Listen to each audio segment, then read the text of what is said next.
Your Creative Push, episode 299. Your painting does not lie to you. It simply can't. It's a very intense mirroring of your inner life.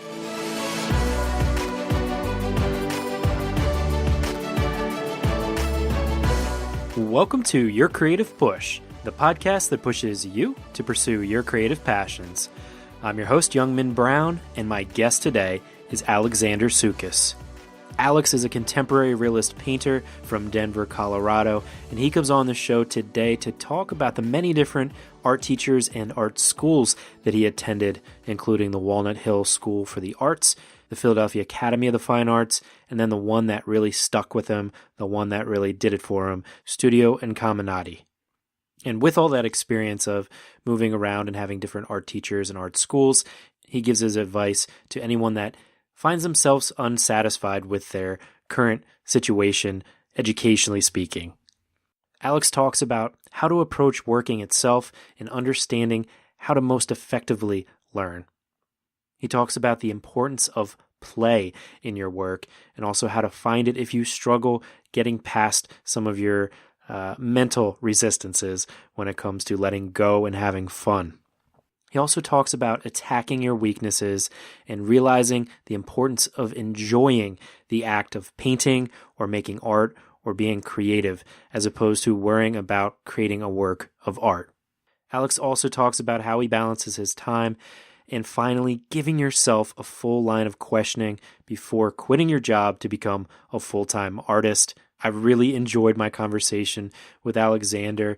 He's a really thoughtful guy, and I really appreciate him sharing his very limited studio time with us.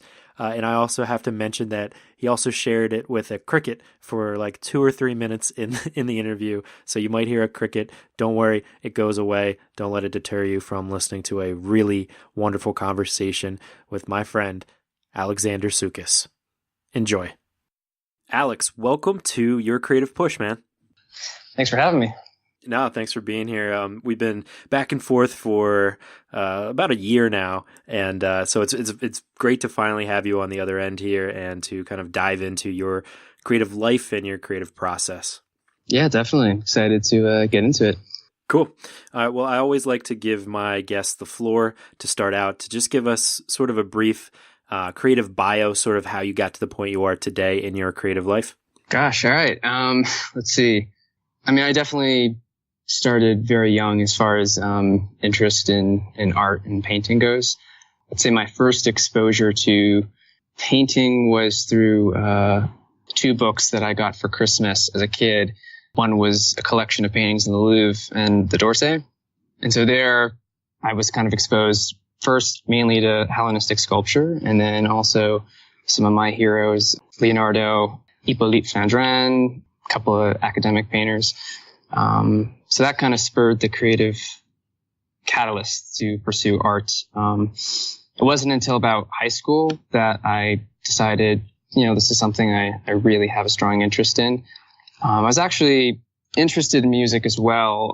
Up until that point, I had actually studied the cello for a number of years, and I thought that classical music actually might be something in my future. Then I realized I'm not actually that great at it. So painting seemed like the better option, but also there was just a greater love there. So my first year of high school, I ended up at a private school, essentially almost in my backyard, very close in Massachusetts, called the Walnut Hill School for the Arts.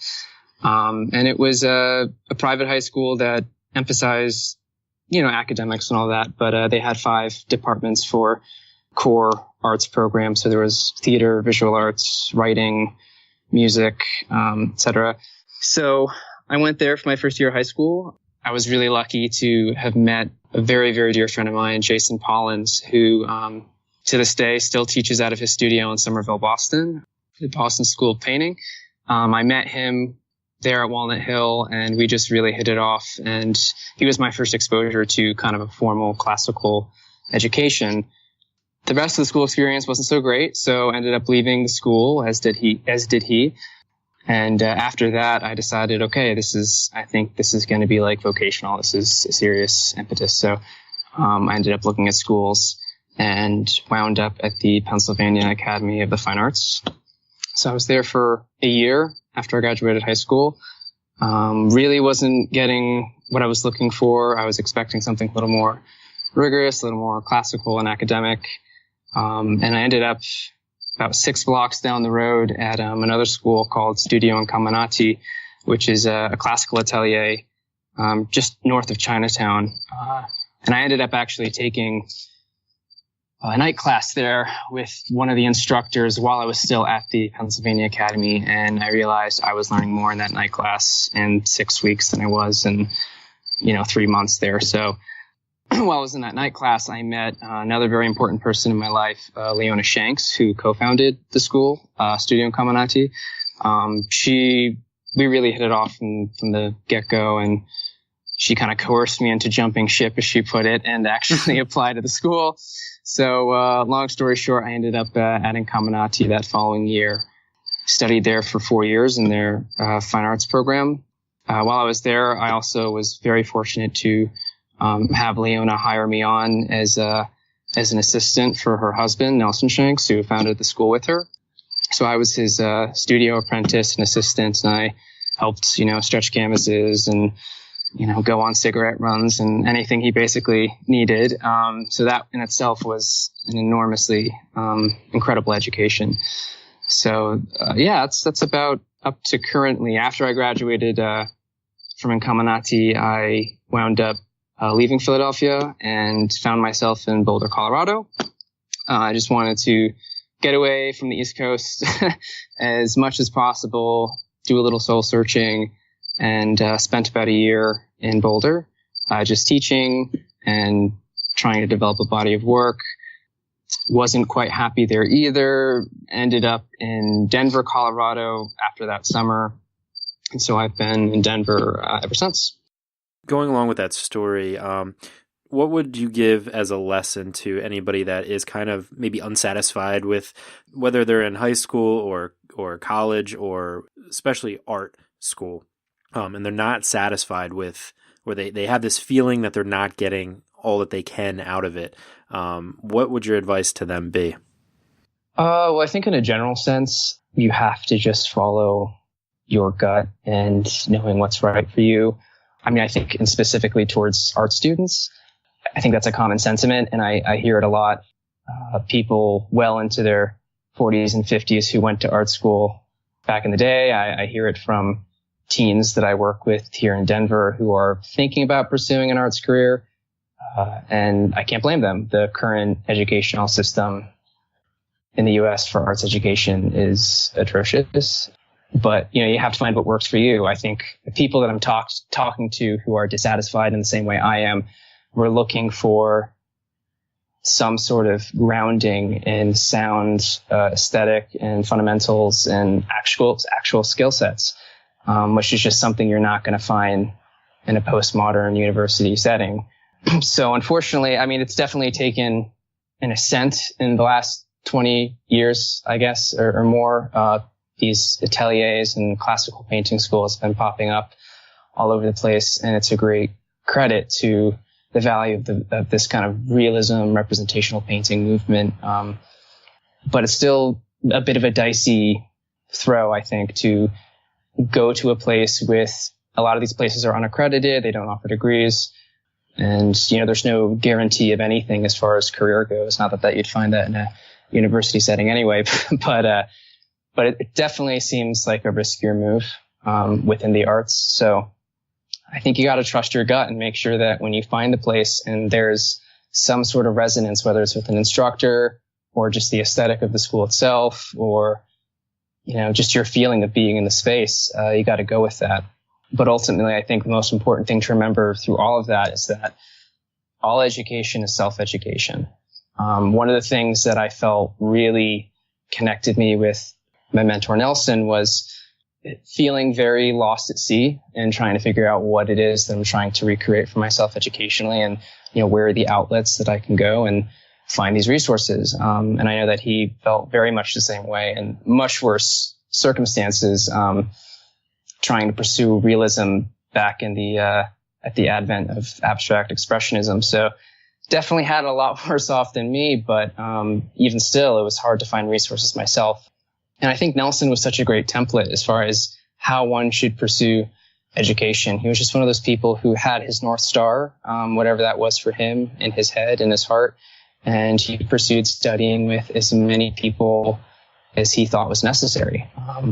I know he was at the Kansas City Art Institute. He then found himself over at the Art Students League of New York. He met a lot of incredible people there that led him to Europe. And it was just kind of a windy path towards getting what he needed from each person. So I found myself in a similar situation, like in high school too, even being at that art school. I was lucky to have found Jason, but there was a lot of bad just education in general.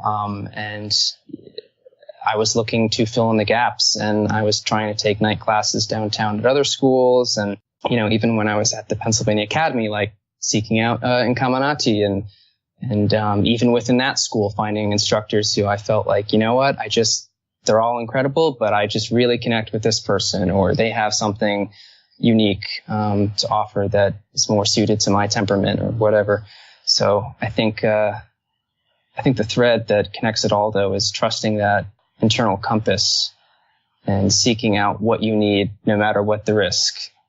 Right. And I think that applies to just, we're always talking about finding an audience and building an audience, and the thing that you should be creating is the thing that you love, the thing that resonates with you. And you shouldn't really be worrying about this thing kind of appealing to the masses, appealing to every single person that's going to see it. It's like your audience has to find you.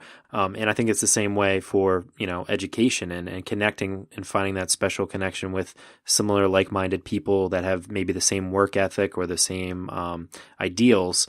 And that's why it's important to put yourself out there and not be afraid to like find other teachers, find other schools, just see how many different people are out there that can actually teach you and educate you in different ways, because the first way that you pick probably won't be the best way or the way that suits you.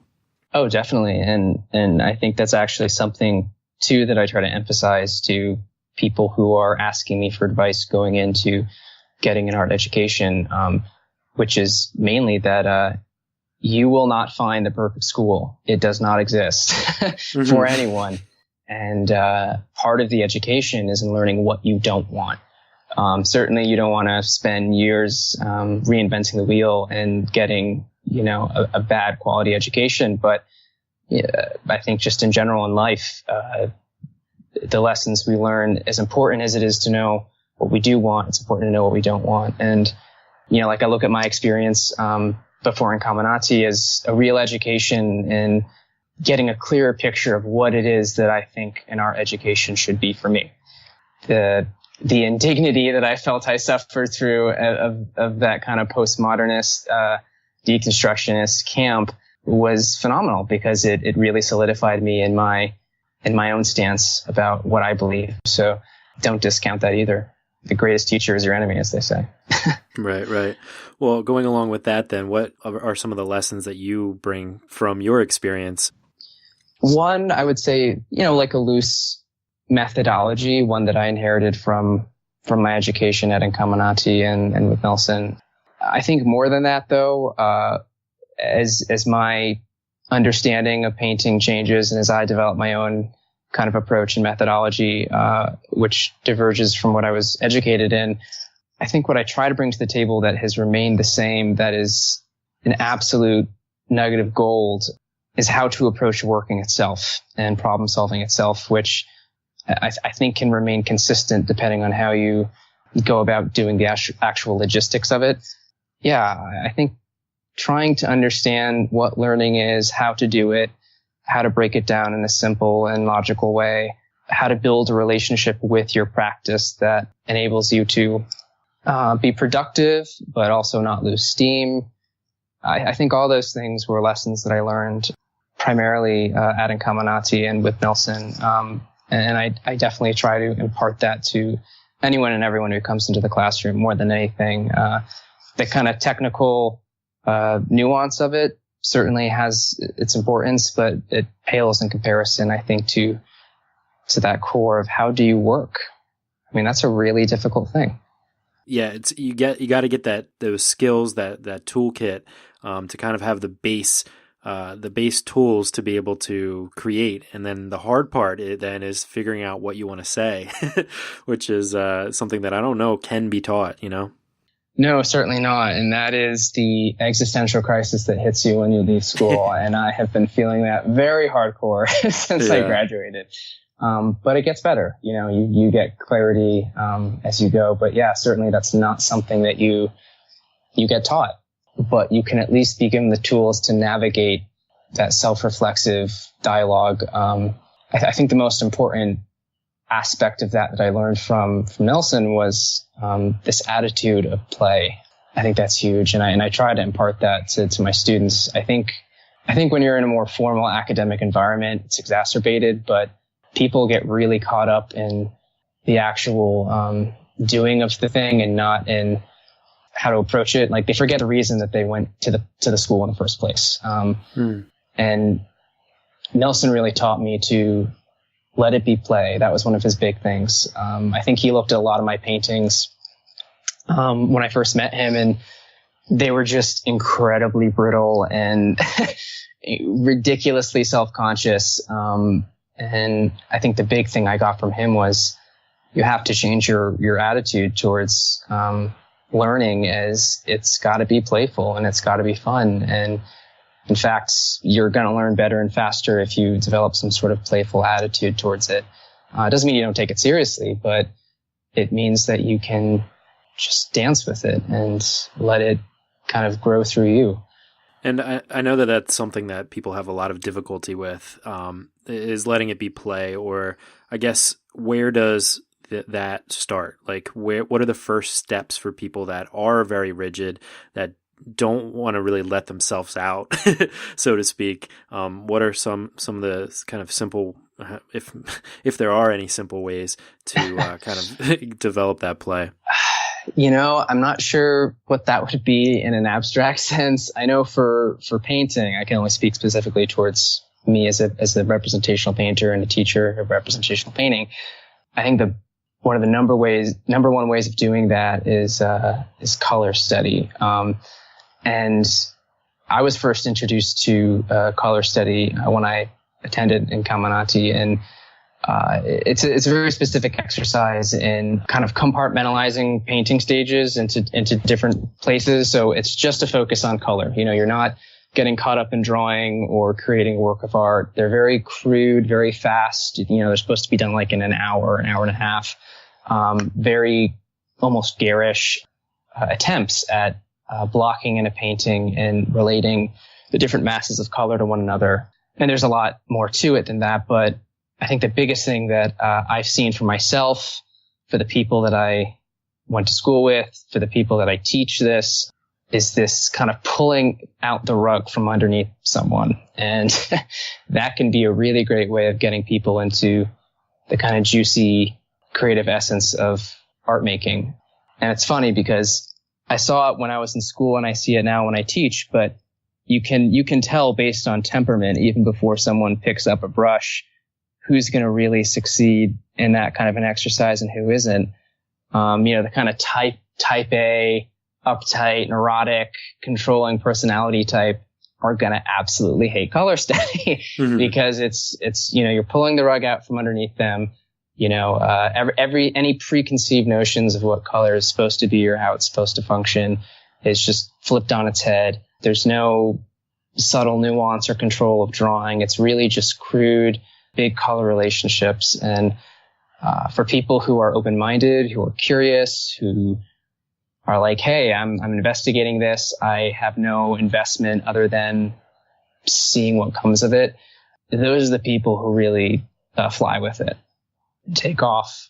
So yeah, I think that's how I approach it anyway when I come to a student who is maybe losing sight of what it is that brought them to painting in the first place. Just getting them to focus on one thing and really kind of immersing themselves in it in a deep way. That's a really great way of getting back on track. And I know for me, my biggest struggle when I first went to school was color.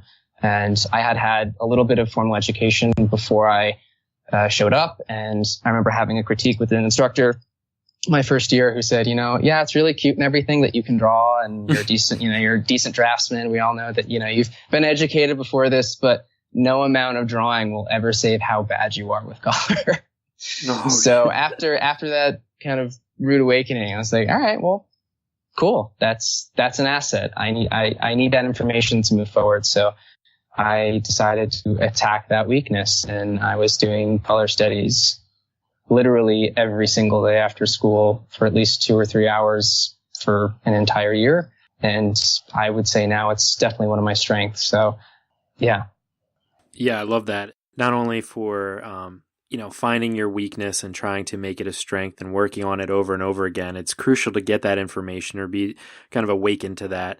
But also what you said about, the students that fly with it are the ones that don't have an investment in it. And I think that's like a really important note for anybody doing anything. It's like finding ways to kind of detach yourself from that investment in what this thing is going to be, or who's going to see it, or what they're going to think of it, and what it maybe says about you. Of course, you want to be attached to your work and you want to put yourself into it, but finding a way to find that balance of detachment, I think, is crucial and key, and something that should be worked on. Oh, absolutely. Yeah. Now, I wonder, have you had any other types of resistances or blocks in your creative career, or maybe that you still struggle with? Yeah, definitely. I mean, struggles never end. In fact, they only get more complicated, but you get better at handling them, I think. Certainly when I was a student, color was the big thing. After that, it was trying to integrate that knowledge with drawing, getting those two cylinders to run at the same time. I think more so now that I have something of a competent grasp on the actual technical application of painting, it's more about integrating that skill set with a voice. What is it that you're trying to say? What are you making? No one can answer those questions for you except you. And that's a very uncomfortable feeling to have in front of the blank canvas and sitting there and wondering, why the hell did I do this? And I spent 7 years of my life getting this education, and now I don't know what the fuck to do. I think the only way to approach it is to just face the very uncomfortable sharp edge and lean into it. I think the saving grace of something like a painting practice for those, who do that and know it intimately is that your painting does not lie to you. It simply can't. So it's a very intense mirroring of your inner life.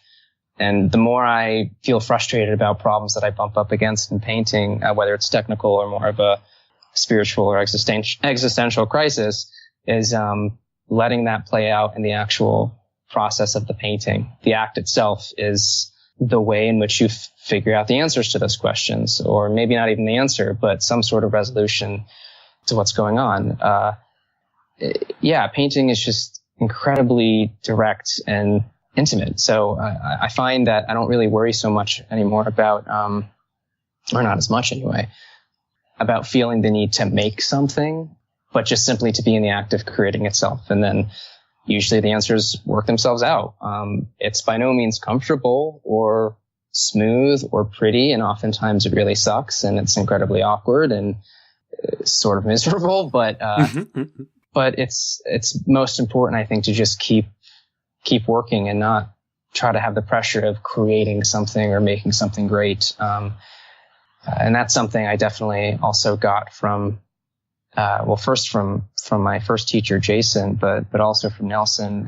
They're huge emphasis on just shut up and paint, just shut up and paint. I mean, true creativity is the ability to just take anything ordinary and make something ridiculously interesting out of it. I mean, you see that in great painters and draftsmen of the past, whether it's, Jericho or Delacroix, like painting their bed sheets, or, Sargent painting a heap of garbage, or, even Nelson, I remember saying to me, like, I want you to save that dilapidated vacuum cleaner in the basement because I think I want to put it in a painting. Like, what the hell is this guy talking about? But people who are that, advanced in their practice, like, they see every opportunity as a way of getting into the heart of picture making, and great things come of that. And it's less about, waiting for lightning to strike and just working itself. Labor is prayer. And,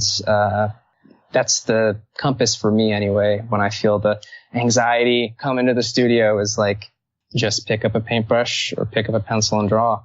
And it doesn't have to be anything great. I'll find myself just with the difficulty of my teaching schedule, and then I work part-time to, supplement my income, and the studio time that I have is very precious, but I try not to think about like, okay, I'm in the studio. I only have 15 hours this week in the studio. All right, I got to make my masterpiece. It's like, nope, like do a color study, or, look at an art book, sit down and look at an art book. Maybe you take a walk, maybe you get some inspiration out there, you come back, but always have contact with the actual making part. I think that's absolutely imperative. Oh, I couldn't agree more.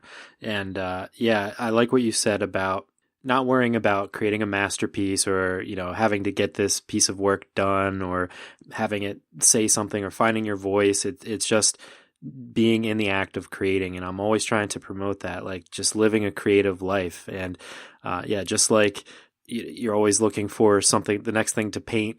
It's just like you always have that artist mindset. I have that writer's mindset, like I'm always writing down ideas, jotting down ideas, trying to live that creative life as opposed to living piece by piece. Well, yeah, I think it just makes for a more integrated life. I think people look at it in too fragmented a way.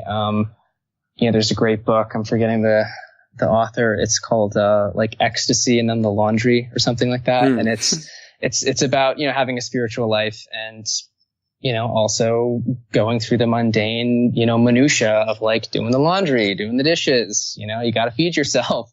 And I think it's kind of the same with an art making practice. You have to break down that barrier that sees the two things as kind of separate aspects, everyday life and the actual making. And you got to make any time that you work sacrosanct. Yeah, I'm thinking about one of my great teachers, never met, but one of the people whose teachings I really, really admire is the great American poet Robert Bly. And some of his recordings, he points out like the yearning in it is the most important thing. The cry out for, like in a Rumi poem or a Hafez poem, the yearning for God, the feeling almost of separation, that wanting to be in union, that itself is the connection. And it's the same with painting. I wouldn't necessarily say it's the connection with wanting to make something great, but just the desire to make, that's the most important thing. And if you're in that level of engagement, then whether it's like a stupid napkin sketch or a doodle, that's sacred. That's really important. And it only fuels the really good stuff when you get to those once in a blue moon days where the stars align and pure poetry is happening. But you can't rely on that. So you set the table, not knowing if it's going to come your way, but you do it anyway. I think that's the most important thing. Yeah, you have to put yourself in that position. Yeah, I think absolutely. A lot of people, especially when they're in like a creative rut or an extended kind of break from their creative process, it's like it can really lead to depression and just feelings of just angst, and then all the other aspects of your life kind of not necessarily fall apart, but they're not as enjoyable. Life isn't as enjoyable because as a creative person, you're supposed to create. Cassie Stevens was just on the show and she likened it to a vitamin deficiency. And I think it's so true. I think you're exactly right. Whether you're doing a napkin sketch or you're painting a mural, I think you need to approach it with that same kind of fervor and that same kind of happiness. It should be like a happy experience and just enjoying that process of creating and not worrying about kind of what it says or, where it's going to end up. Yeah, definitely. I mean, something I tell some of my students who really struggle with the anxiety end of it is like, focus on the somatic aspect of it. Get out of your head. Like, what does it feel like to actually hold the brush? What does it feel like to move it around in the paint? I mean, I know it kind of sounds a little out there, but anything you can do to kind of shut up the the judgmental commenting part of the peanut factory up there, is a welcomed, respite, right? So do what it takes, but yeah, focus on, it's not, nothing about it is precious, nothing. It's all making, whether it's a napkin sketch or, the Mona Lisa, it's the same. The act of creation is the same thing. Absolutely. Well, you talked about, teaching and then working part-time and then studio time as well. And plus all of the other things that, life throws at you. How do you balance your time? Not as well as I probably could. And, this is something that I talk about with anyone, who's in the industry or in a creative field, because I'm always looking for notes. And as I was telling you before we went on here, like, if you have it figured out, like, let me know and send me the formula. I think it's really different from person to person. It kind of depends on where you're at in your life and what exactly it is you're trying to do. A couple of things that seem to be common threads, no matter who I talk to, and just in my own experience, you simply have to carve out the time and commit to it. That means sitting down with your calendar and running through your obligations for the week, whatever they may be, family, part-time work, full-time work, whatever. And then doing the math, like, how many hours do I have this week, and setting up a schedule and sticking to it. I don't know if it's a lot more mysterious than that. I think we like to try to make it more complicated, but yeah, I'm still trying to figure that out myself. And, right now, the transition for me where I'm at is taking the plunge into a scary, unknown future and deciding, okay, you know what? I need to quit my part-time job. It's been really helpful up until this point. I'm not knocking people who obviously have to do that. We're not all lucky enough to have the resources to pursue what we love full time. I've been pretty lucky. I've had a good balance so far. I teach about 15 hours a week. I work part-time, maybe another 20 to 30 hours a week. And then the rest is my own time for painting. It felt fairly equal in its distribution. But of course, like, the part-time work is the energy suck, right? Like, that's the stuff I don't want to be doing. No one wants to be in retail. It sucks, but it pays the bills. And I'm at a weird, awkward point where I've been very lucky, very blessed that the teaching thing has really taken off for me here. And I've been more commercially successful with it. And the painting is starting to find its way, not far behind that. And if I really took the plunge, I could probably make my full living off of doing those two things. But the comfort of knowing that if I don't sell a painting this month, or if I have 3 private students that just move or up and leave, there's going to be that paycheck. So, I'm at that point where I'm wrestling with those demons and deciding, by the end of the year, by the end of August, the goal is to quit this current part-time job and focus all my energies on doing what I love. Easier said than done. Not everyone's in a position to do that, but I think if you are, you got to face that reality and do what you can to make it work. Yeah, it's a tough, kind of plunge or leap or dive or whatever Sure. you want to call it. It is scary, but I think you're right. I think that, kind of like we were talking about with choosing the right school or choosing the right teacher, or choosing, painting over the cello. It's, if you know it in your heart, you got to trust your gut and you got to at least try. Yeah, well, you got to try. And I think it's kind of important to actually go through the full line of questioning with oneself. Fear is always one step ahead. And it's interesting because it always, once you push to the next question, there's well, what if this happens? Well, what if that happens? What's been interesting for me in the last couple of months as I've been wrestling with this decision is, well, the obvious line of questioning is, well, if I do this, what if, like I said, hypothetically, I lose a couple students or I don't sell enough work and I can't make ends meet. And you have to just kind of straight talk with yourself. Like, okay, well, all right, let's say it happens. Then you start up part-time work again until, things clear up.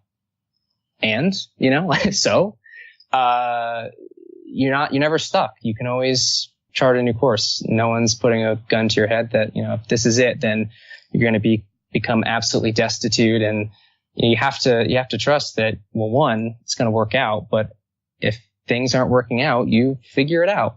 You chart a new territory, and hopefully if you have a good support network, you have people helping you and steering you along from the outside to kind of help you avoid the potholes. So yeah, for me anyway, that's where I'm at. I'm realizing that those are all fear-based questions, and it's like there's no grounding in reality. Like, you have to just do it, try it, and if it doesn't work, then reorient your strategy. Right. Certainly set yourself up for the best possible outcome, and yeah, of course. Have stuff saved up, and don't just kind of blindly stop listening to this podcast and go quit your job. Yeah, disclaimer, I'm not encouraging anyone to do that. Nor am I. But sure. Yeah, I think, dude, I'm very excited for you, and can't wait to hear how it goes. Well, thank you. Yeah. And I really do appreciate you giving us some of your studio time today, because I know how important that is. But that being said, we'll get to the final push.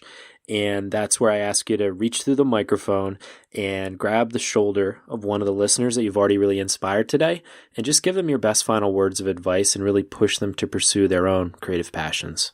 Oh, shit. That's a lot of pressure. Yeah, I'm sorry. Crap. I mean, I'm still just getting used to the fact as a new instructor that people actually put any salt into what I say. So Yeah.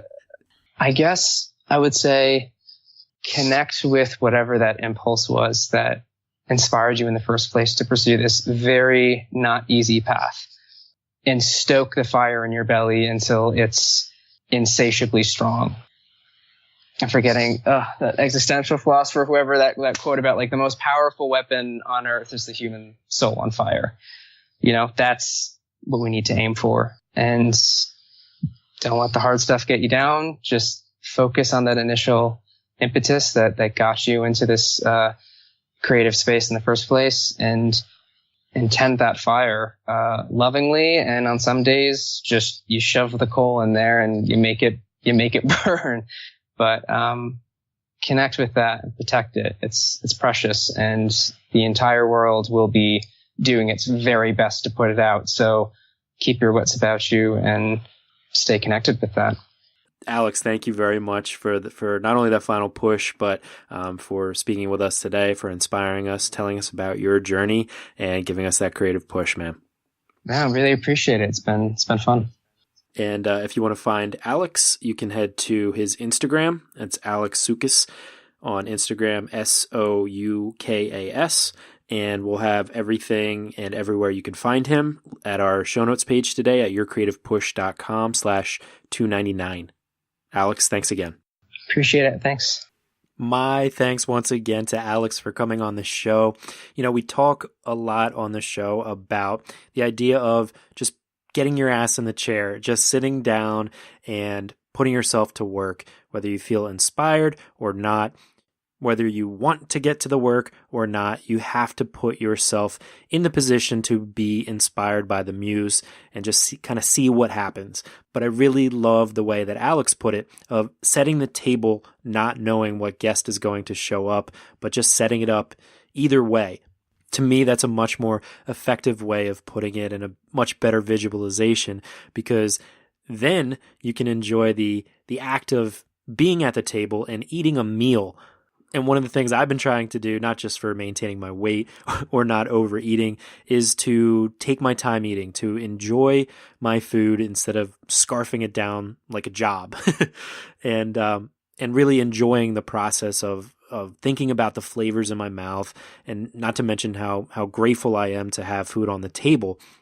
And it's the same way for your creative practice. Try to really enjoy the process of sitting down and getting to that sustenance, because that's what it is. It's sustenance. It's getting to that daily practice of fulfilling your creative desires every single day and treating it as such. So I challenge you to do that, to set the table, whether you think a guest is going to show up or not, and then enjoy the process as you're getting to your creative meal. Enjoy the process, enjoy the experience of living a creative life. On our next episode, we have a very special episode 300. I got the opportunity to interview my sister, Christina Moyer. She is one of my best friends. She is one of my biggest creative motivators. She's been there to encourage me along and cheer me along for almost all of my creative projects.